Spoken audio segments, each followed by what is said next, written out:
A new report has determined persistent high inflation combined with stagnant demand in the U.S. economy is rising. And what is commonly known as stagflation is projected to coincide with a slowdown in global growth. According to the World Bank's Global Economic Prospects report, global growth is expected to fall from 5.7% in 2021 to 2.9% in 2022.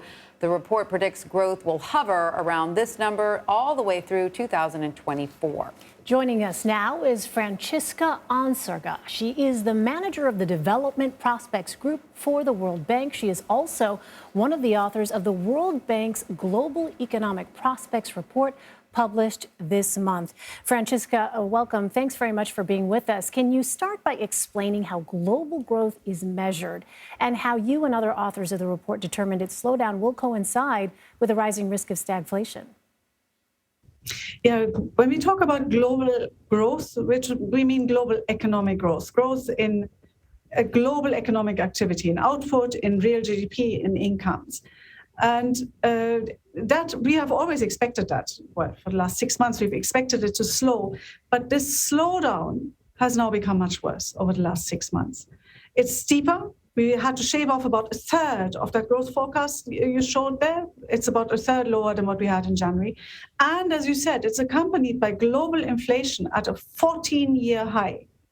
And in fact, if you look at the inflation targeting countries, advanced economies or emerging markets, in more than 90% of them, inflation is currently running above target. Of course, that has echoes of the stagflation of the 1970s.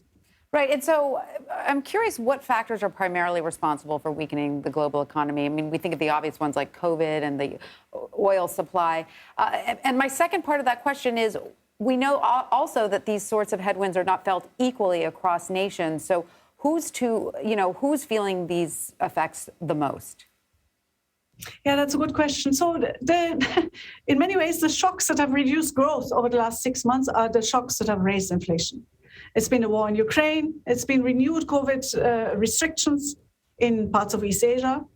And these supply bottlenecks that we had assumed would go away over the course of this year have not gone away. That's why inflation has risen further, and that's why growth has fallen even further. So a large part are these one-off shocks.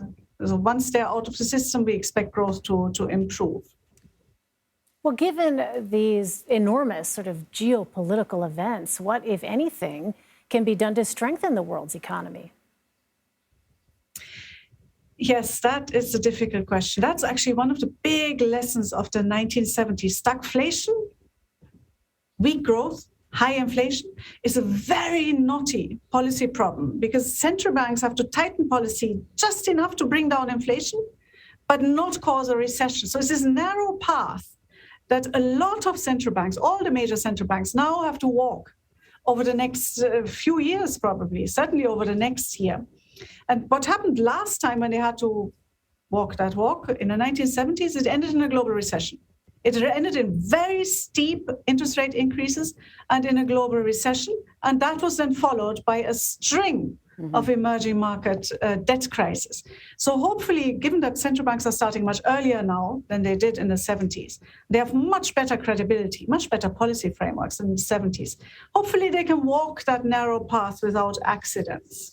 Let's hope as well. So that's just bring inflation down. That could keep inflation down. Well, let's all hope that that's what happens this time around. We don't want to see a repeat of the 70s. Franziska Ohnsorge, thank you so much for your expertise. We appreciate it. Thank you.